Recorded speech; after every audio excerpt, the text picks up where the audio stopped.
Spanning out over a continent of unknown territory larger than Texas, California, and Arizona combined. Over freezing wastes without people, without life, without vegetation. Nature's most formidable challenge to man.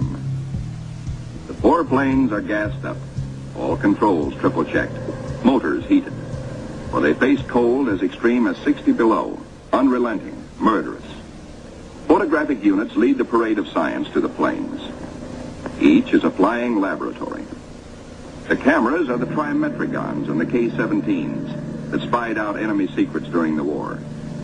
Now each plane carries 250 pounds of film to record some of nature's last great mysteries. The war's secret radar magnetic detectors are here too, bolted on like bombs. In war, their electronic impulses spotted minefields buried deep under the surface. Now they will read far below the ice, detect and identify minerals, coal, iron, precious ores. Byrd gets the words, "Ready, sir." He boards the leading plane, gives the command, "Take off." Crews hasten to rock the ships and thus free the skis frozen to the ice. Now all the work that has gone before, the planning, the task of preparing ships, of training men, the perilous voyage through the ice, now all of these investments of time and sometimes of suffering are come into focus. Takeoffs were non-stop flights over the desolate, danger-studded wastes of Antarctica. Flights of great distance, the equivalent of, back at home, winging non-stop from the Canadian border to the Gulf of Mexico. Aviation is all important in the Navy's Antarctic exploration, just as aviation is all important in a modern Navy that must be strong under and above the sea, as well as on it.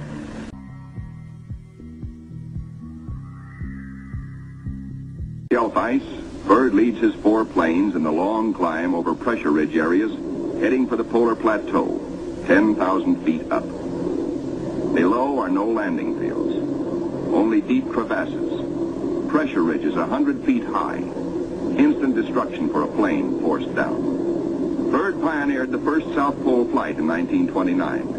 He applies again the practice of constant vigilance, careful calculations that assured his earlier successes. Over this cruel country, Byrd flies today at 3 miles a minute.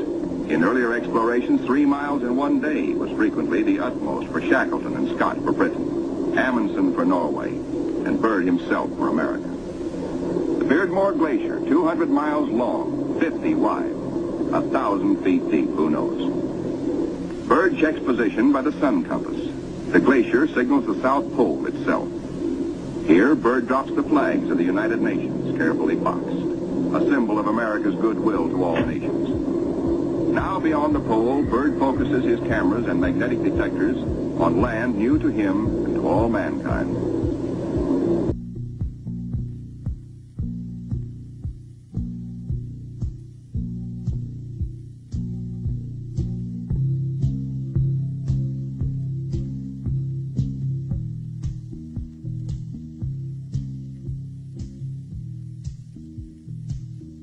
The pilot, Commander David E. Bunger, wipes his frosted windshield, a constant source of trouble in polar flying. He is over the Shackleton ice shelf, named for the great English explorer who kept returning to the Antarctic until death, so often escaped, kept its rendezvous with him. The smooth shelf roughens. Dark rocks, called nunataks, appear above the ice. Then rugged mountain ranges as far as the eye can see. Byrd's planes, deep into the unknown, are the eyes of civilization, recording, evaluating, mapping. Plateaus, mountain ranges with peaks 20,000 feet above sea level.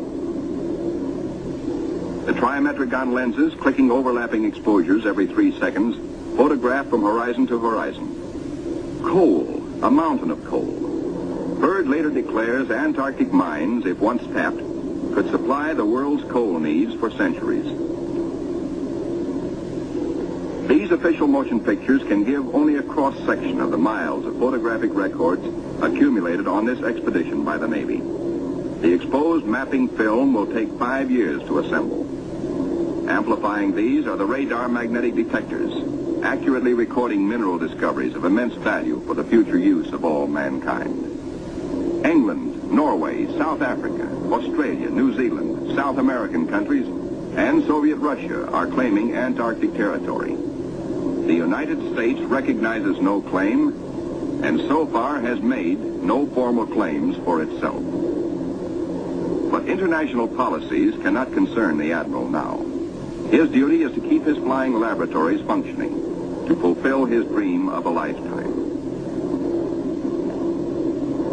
The word "gas half gone, sir," comes from the engineer tabulating fuel tank readings. Byrd radios his pilots, return to base. By the third leg of their triangular course, the planes head back for Little America. Byrd's plane takes the widest swing fuel permits as the lenses of the Trimets continue recording new territory. This is the last big flight. Byrd is determined to record the maximum possible. One by one, the planes swing in over Tent City. Flight operations checks them in and safely down. Plane 2, plane 3, plane 4. But not plane 1. Byrd's plane is yet to be accounted for. Byrd is missing.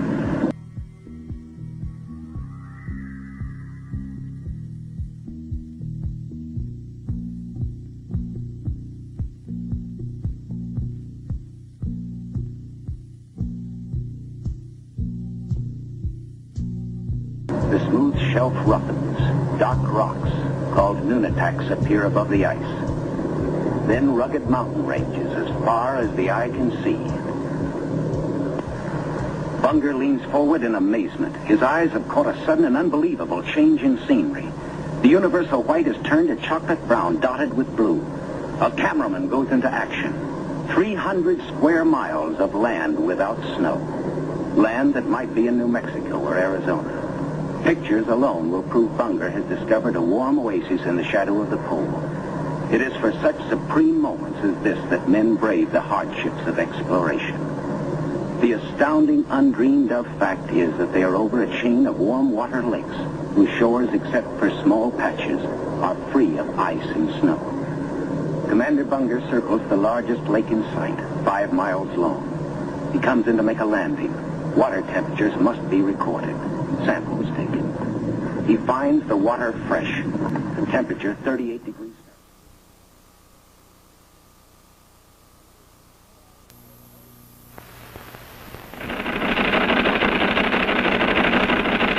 It's time for the Longines Chronoscope, a television journal of the important issues of the hour, brought to you every Monday, Wednesday, and Friday. A presentation of the Longines Whitnor Watch Company, maker of Longines, the world's most honored watch, and Whitnor, distinguished companion to the world-honored Longines. Good evening, this is Frank Knight. May I introduce our co-editors for this edition of the Longines Chronoscope? Larry Lasser, CBS News correspondent, and Kenneth Crawford, National Affairs Editor of Newsweek magazine. Our very distinguished guest for this evening is Admiral Richard E. Byrd. The North Pole used to be a no-man's land, but these are the days when, by buying a ticket on a commercial airliner, you can fly across the North Pole and drink a cocktail at the same time. You know, only 60 or more years ago, about 35 years ago, our guest tonight found out whether there was any land north of the North American continent. He made that first discovery flight, and I must say that Admiral Byrd, our guest tonight, is not only our greatest living explorer, but he's been an inspiration to countless Americans. Admiral Byrd, you've been to both the North Pole and the South Pole. Is there any unexplored land left on this earth that might appeal to adventurous young Americans? Yes, there is.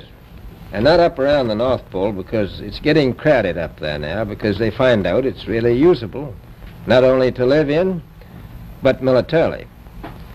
But strangely enough, there's left in the world today an area as big as the United States that's never been seen by a human being. And that's beyond the pole, on the other side of the South Pole, from Middle America. And I think it's quite astonishing that there should be an area as big as that unexplored. That's a tremendous So challenge. there's a lot of adventure left down at the bottom of the world. Well, Admiral, do you hope to see that? I do. Well, Admiral, Yeah. would you say that since you've been to both the extremities of Earth, are these expeditions to such far-off places, are they getting easier because of modern techniques, or is danger still close at hand? Well, it's a little risky, but nothing like it used to be with the old slow planes and the small cruising radius where we had to put down bases. We replaced the dog teams, And of course that was a big improvement. But now the planes go much faster and they are safer and they have a much bigger cruising radius. You haven't got the danger of a terribly heavy load. Admiral, an expedition to which I believe you're the advisor is now en route. What is that expedition doing? Well, that's the icebreaker Atka, and it's a reconnaissance expedition. It's going down to the South Pole area to make certain observations and to look for some bases. They will be back in April, and they will report back, and upon the information we get from that undertaking, we will base the bigger expedition that's to follow. Is that very definitely planned, or is that... that is being planned right now. So I'm willing to say to you that there will be a number of expeditions that will follow, I think, year after year, to the bottom of the world, because the government has really become interested. Well, Admiral Byrd, I can understand, I think everybody can, the interest in the North Pole because it's so near our greatest challenger, Soviet Russia, but why this interest in the bottom of the world? Nobody living down there, is there? No, it's pretty cold. There's only one permanent resident, that's the emperor penguin. The little ones live further north. I tell you one reason they're interested. It's by far the most valuable, important place left in the world for science. That's why the scientific groups all over the nation are really interested. But more important than that, it has to do with the future of the nation, those to come after us, or even during your lifetime. Because it happens to be an untouched reservoir of natural resources. And, you know, as the world shrinks with an ever-increasing acceleration, far-flung places, once useless, like we thought the North Pole was, and no man's land, become very useful. The bottom of the world will be important, not only to us, but to our allies. I was going to ask you, does it have military importance? It has some, and as the world shrinks, it will continue to shrink with an ever-increasing acceleration, thus bringing these places closer. And in the future, I can see a time when it will be very, very important strategically. Well, has the development of air power increased the strategic importance of places like the very much Palmer so. Peninsula, we'll say? Very much so. Even now, if anything happened and we lost the Panama Canal, we would have to control the islands just north of Antarctica, which are part of Antarctica, and between there and Cape Horn.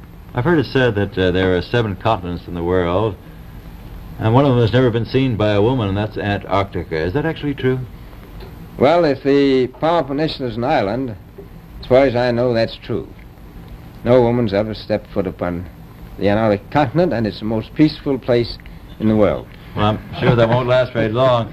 I understand that now that you're working with the Arnold Bread Company in charge of frozen foods. Now, is there any future for frozen foods down these frozen extremities?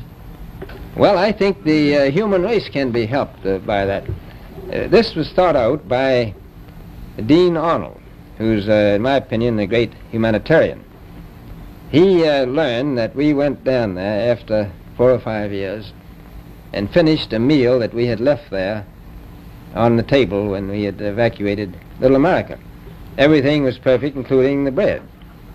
So he got the idea of this frozen bread, and already he sent some to Europe, and it worked very well over there for some of the starving people. So you can store it down to the Antarctic, and against the lean years, and you wouldn't have any people in the world really starving if you did that. Yes, in the event of an atomic war... You'd stay there forever. Admiral, you speak of the resources of Antarctica. What are they? What are the natural resources there? Well, we've found enough of coal within 180 miles of the South Pole in a great ridge of mountains. It's not covered with snow, enough to supply the whole world for quite a while. Well, that's the coal. Now, there's evidence of many other minerals. We are pretty sure there's oil. Now, that coal shows the bottom of the world. Now, by far the coldest spot in the world. Where that coal is gets 100 below zero in the winter. Well, was once tropical. So we think there's oil there, and there's evidence, probably uranium there. Is it any secret? Is there uranium there? That would be the only thing that would be practical to actually go after, I suppose. Everything else would be economically unfeasible, wouldn't it? Well, as we recklessly expend our resources, the time will come when we'll have to go after that stuff down there. Well, you know, I avoided what you said about uranium. I'm not sure about that. I don't want to have the world fight over the Antarctic. And Robert, is there a competition among other nations to try to get information about Antarctica and possibly to secure some of these resources? Well, yes. There are now 7 nations very much interested. Russia is interested tremendously. That I'm sure of. Australia has an expedition down there. The Argentine, the Chile, New Zealand, Britain, and so on. Now, you can understand those people down there being interested because they live down there, the New Zealanders, the Argentinians, the Chileans, and Australians. And so we don't do much about claiming anything. Admiral, you make this sound a little crowded. Are there that many expeditions now there or en route there? Well, you know, as I said, it's the most peaceful place in the world, but I don't think it will be for long because of this intense interest on the part of other nations and this nation. Well, Admiral Byrd, are private expeditions a thing of the past? Is expedition and exploration, making expedition and exploration now purely a government function because of the tremendous cost and organization? No, I don't think so. I think down south it may be more or less a thing of the past, but not other expeditions that go there. A lot of them go north now. This latest expedition now on the way is a government expedition, I take it. Yes, that's the government. However, may I ask you, is there a great difference between the top of the world and the bottom of the world? There is. Now, the North Pole is the center of an ocean 10,000 feet deep. The South Pole, the center of a plateau, 10,000 feet high. The North Polar Sea is surrounded by continents that are slightly frozen. The Antarctic continent is surrounded by a belt of ice, frozen seas of at least 1,200 miles thick. Now, the south is a plateau. It gets, in some places, 14,000 feet up. I've been over areas about 13,000, and it's a little bit chilly up there. So there's that big difference between the top and bottom of the world. The north really isn't very cold up there on the Arctic Ocean. Not compared to the south. Admiral Byrd, we often hear it said that our young Americans now aren't as hardy as their forefathers. Do you think that Americans do measure up to the standards, the physical standards and morale standards of the past? I do.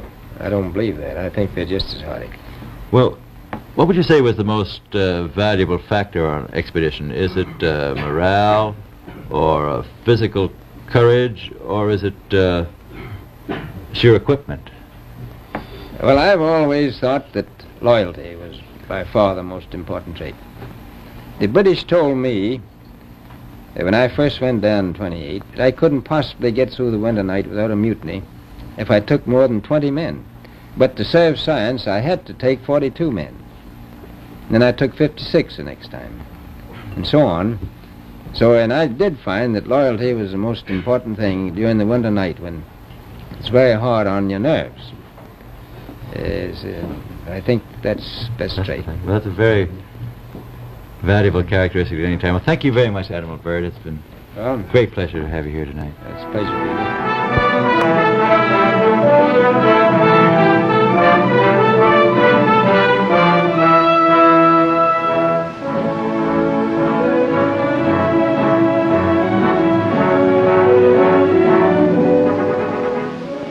This is Antarctica, nearly 6 million square miles of ice-covered wasteland, larger than the United States and Europe combined. Less than 1/3 of this great continent has been explored. Previous expeditions have discovered indications of coal, iron, and other minerals in this last frontier. Its mean elevation is 6,000 feet, but some of its mountain peaks rise above 15,000 feet. It is the highest and coldest continent in the world. In Antarctica, scientists hope to find the answers to many questions which will unlock secrets of the universe. The International Geophysical Year is a combined effort of scientists of more than 60 nations to gain knowledge of the Earth and related phenomena by worldwide simultaneous observation. One of the most extensive of all International Geophysical Year investigations is taking place in the Antarctic region, with 11 nations participating. In an effort to help find answers to these questions, the United States Antarctic Programs was conceived, and by direction of the President of the United States, Rear Admiral Richard E. Byrd, veteran polar explorer, was named officer in charge. The Navy was assigned the task of logistic support for the program. Task Force 43 was organized under Commander-in-Chief Atlantic Fleet to implement the operation, which was assigned the code name Operation Deep Freeze. Rear Admiral George Dufek was appointed Commander, Task Force 43, with the responsibility to construct bases, operate them, supply and resupply them, and transport scientists to and from Antarctica. The major objectives of Operation Deep Freeze 1 were to establish a main IGY base near the site of the former Little Americas and an air facility at McMurdo Sound, investigate Marie Byrd Land and the South Pole for suitable scientific observation posts, to support a planned U.S. scientific program in the Antarctic, and provide logistic support for the United States participation in IGY. The USS Arneb, a.k.a. 56, Admiral Dufek's flagship, was one of 9 ships constituting Task Force 43's ship group. The others were USS Wyandotte, a.k.a. 92, USNS Greenville Victory, USS Neskelen, AOG 55, and the icebreakers USS Edisto, AGB 2, USS Glacier, AGB 4, and the East Wind, a Coast Guard icebreaker. And finally, 2 yard oilers, the YOG 70 and 34, were each loaded with 270,000 gallons of aviation fuel to be used as Antarctic filling stations for the air unit. The Task Force Air Unit, Air Development Squadron 6, commanded by Commander Gordon Eby, consisted of 2 R-5D Skymasters, 4 R-4D Skytrains, 2 P-2V Neptunes, as well as 4 de Havilland Otters and 6 HO-4S-3 helicopters carried aboard the task force's ships. At the Atlantic Fleet's Construction Battalion Center, Davisville, Rhode Island, a special mobile construction battalion was commissioned by Admiral Dufek, with Commander Herbert Whitney, commanding officer of the unit. These Seabees had the responsibility of constructing all of the bases in the Antarctic. They were trained in cold weather construction. But the Antarctic, notorious for its unpredictability, will pose many problems for them. Here, Commander Whitney reads his orders, assigning him as commanding officer. Mrs. Dufek is accorded the honor of carrying Old Glory in the changing of the colors ceremony.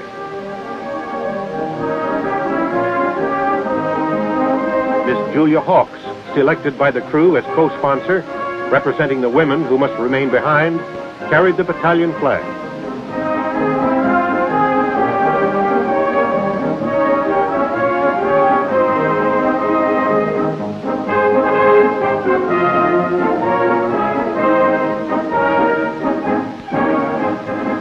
Families and friends are afforded an opportunity to see some of the unique equipment that will be carried on the expedition. It's a 10,000-mile trip down there. And in 3 months, this weasel will be moving across the polar plateau.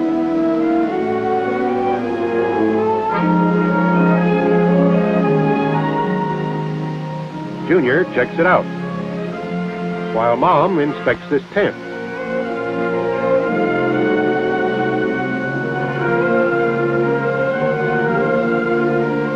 The roller will be used to build airstrips on snow-covered ice fields.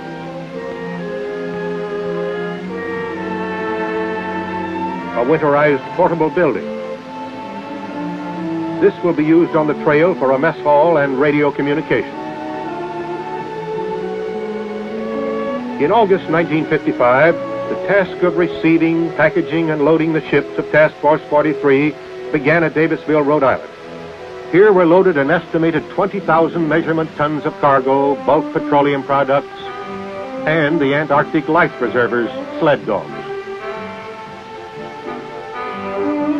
The first departure at Davisville in early September was marked by the excitement and sadness of farewell.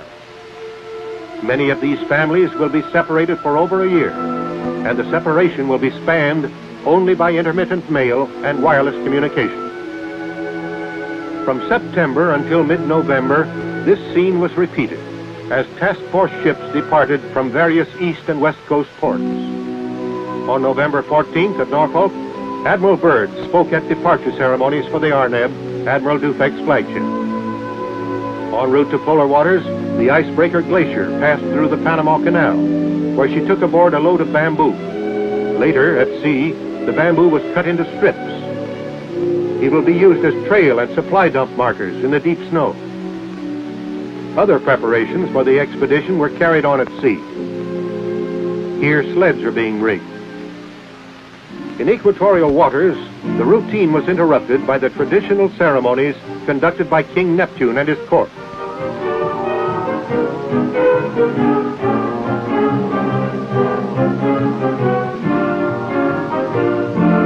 The pollywogs were put through the appropriate ritual of initiation required of all sailors crossing the equator for the first time.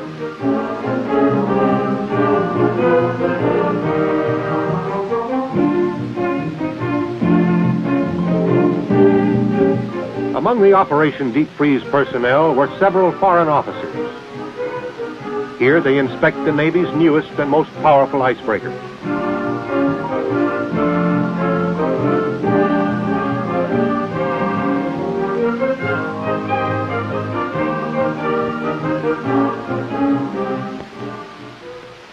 In warm tropical waters, religious services were conducted on the open deck.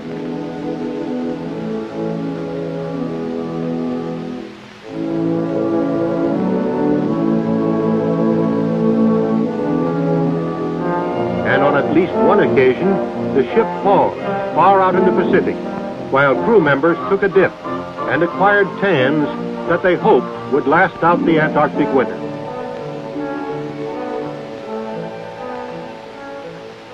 The crew of the little YOGs were deprived of many of the comforts and conveniences offered by the bigger ships.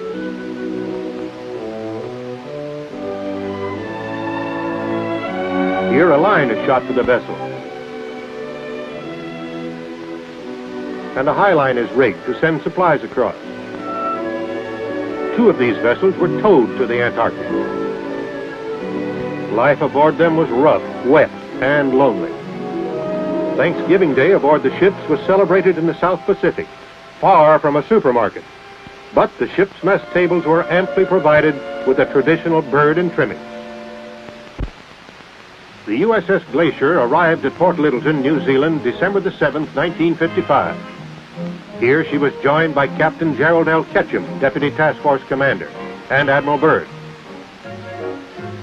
On December 10th, the Glacier began the final leg of its journey to Antarctica, as hundreds of New Zealanders gathered at the pier to bid the ship and its crew a bon voyage. 6 days later, the Glacier received her baptism of ice near Scott Island, when she entered the ice pack. December 18th, the task force sighted the Antarctic continent, when Mount Erebus, the only known active volcano in the Antarctic, towering 13,000 feet above McMurdo Sound, came into view. The Glacier moored to the ice, and its helicopter flew a survey party ashore to find an area on the bay ice suitable for a long, flat runway that would support the weight of the large planes of the air unit. Commander Abbey and Commander Whitney surveyed an 8,000-foot strip of ice at the south end of McMurdo Sound. They tested its thickness with a gas-powered chainsaw to determine if the ice would support heavy planes without skis. This site was found to be suitable. It was located immediately north of the 1902 expedition camp of Royal Navy Captain Robert Scott, leader of the second party to reach the pole. Food stores left here by the Scott party over a half-century ago were found to be perfectly preserved and quite edible. The glacier then unloaded vehicles and materials for the establishment of a temporary base camp to support Seabee and air contingents until permanent buildings were completed. Some permanent inhabitants arrived to discharge their ambassadorial duties by greeting and entertaining the visiting delegation from the United States. The emperors are the best-known year-round inhabitants of the Antarctic. Penguins are equipped with built-in toboggans for traveling over the snow. This Adelie penguin rookery was located less than 1/2 mile from the glacier's moorings. With the completion of the airstrip, Captain Ketchum and party transferred to the ice to await the arrival of the Edisto. From this ship, he would direct operations in the area. The USS Edisto arrived soon after the glacier departed McMurdo Sound to furnish logistic support for air operations and construction parties. The offloading began immediately. Supplies, equipment, and materials were unloaded for transportation to the temporary camp and airstrip sites. The sled dogs were happy to be in their element and were eager to go. Surface vehicles began moving materials over the bay ice to the airstrip and permanent base site. December 20, the aircraft made their fly-in, guided along the 2,200 miles by ships stationed at 300-mile intervals.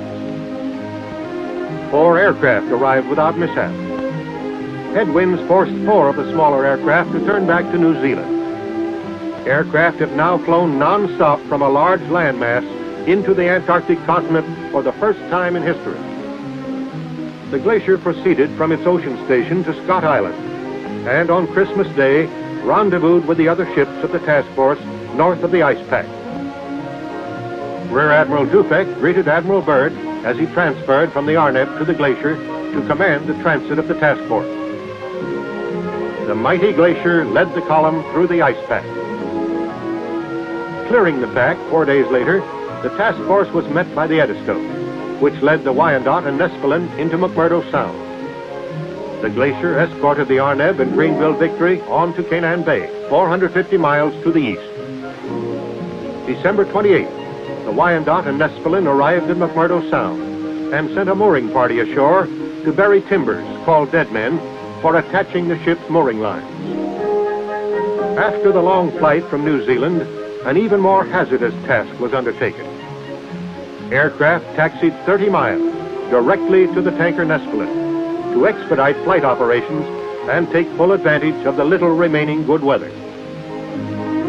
Refueling at the ship, the aircraft were on ice only 4 feet thick, over water 1,800 feet deep. A temporary camp was established and air operations commenced immediately. An R-5D using wheels rather than skis makes a jet assist takeoff, beginning a long-range exploratory mission. In less than 1 month, pilots of EX-6 mapped and photographed over 1 million square miles of territory, never before seen by human eyes. Later, Admiral Byrd, Dr. Paul Seipel, and other Antarctic old-timers paid a visit to the site of Little America 1 and 2. They located this radio tower, built during Byrd's 1929 expedition. When first erected, it stood 75 feet above the surface of the snow.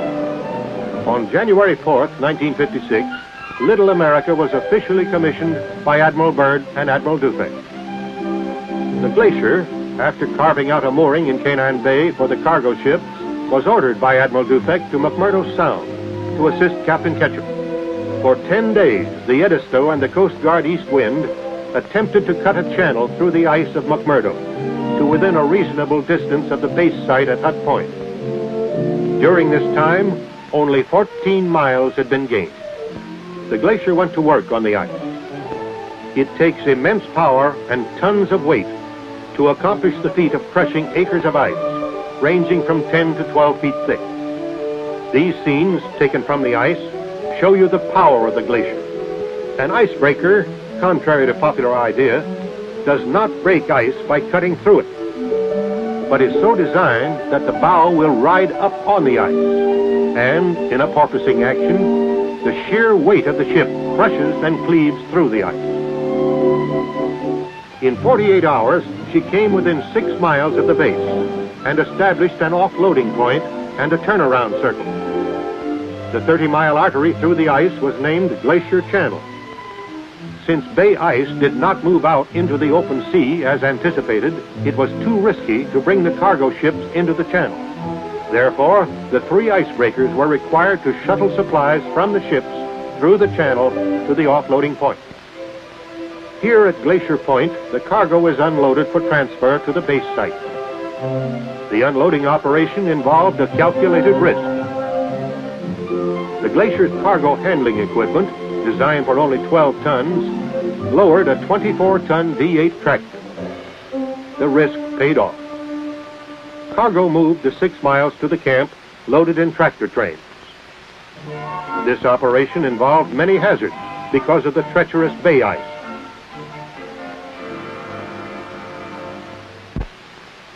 Finally, on January 14th, the first load of building materials and supplies arrived at the base site, and one of the major objectives of Operation Deep Freeze had been accomplished. The indispensable Glacier served not only as a cargo transport, but also as an aircraft tender. By January 18th, above freezing temperatures had caused ice runways to melt and crack. The aircraft, after receiving their final refueling and maintenance from the Glacier, took off for New Zealand. 450 miles east, near Little America, supplies were shuttled to a temporary cache on bay ice, approximately halfway to the base. The warm weather caused melting and weakening of the ice, until finally the temporary cache was endangered. Admiral Dufek ordered everything transported to the firmer shelf ice on the double.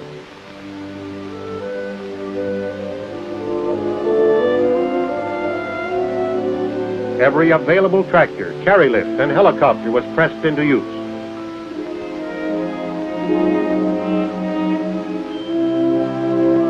Within 48 hours, all of the cargo had been moved to Little America 5. Only a short time before the bay ice broke up and floated out to sea. In the construction of bases, the Seabees lived up to their can-do reputation. With the building area leveled, foundations were laid for the special type buildings which would be the living, operating, and recreational facilities for a long, long winter night. Floors were laid and walls erected. They look thin, but special insulation and expert construction make them snow-tight. Roofs must be especially strong to support the heavy accumulation of snow throughout the 3 years' occupancy. Tractors cleared the area between the buildings of snow and ice so a tunnel system could be built. An elaborate tunnel system was built to connect all of the buildings and serve as storage spaces.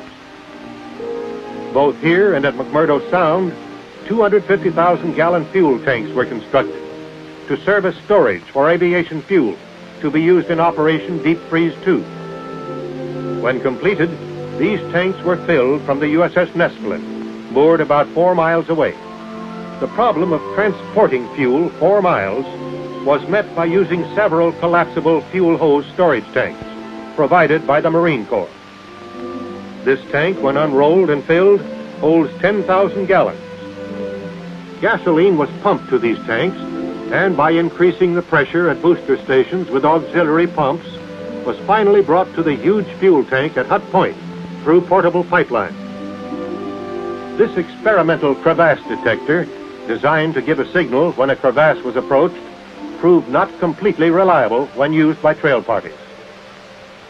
The loss of an otter-supporting aircraft and the failure of the crevasse detector delayed the Marie Birdland trail expedition. With winter weather setting in, the project was postponed until Deep Freeze 2. To climax the activities of Operation Deep Freeze 1, the Glacier, with Admiral Dufek aboard, made a notable cruise around the Antarctic continent. The purpose of this voyage was to locate suitable sites for more IGY stations to be established in later operations.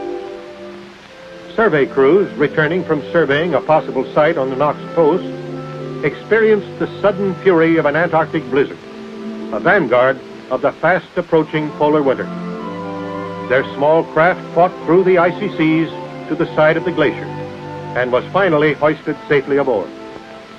The Glacier's cruise around the continent brought Deep Freeze 1 to a successful conclusion, and she pointed her bow northward, leaving behind 73 men at the Little America base and 93 sailors and scientists at the Naval Air Facility in McMurdo Sound. With the wintering over party were 1,500 tons of supplies and materials to sustain them through the coming year of isolation from the rest of the world. Some of these materials will go into the construction of bases at the South Pole and Marie Byrd Land before ships return to the Antarctic. At the base of Observatory Hill, men prepared for the bitter cold and the violent winds of the long winter night. And at sea, the Glacier plunged northward into warmer, ice-free waters. Her destination, the United States, where she would be fitted out for Operation Deep Freeze 2.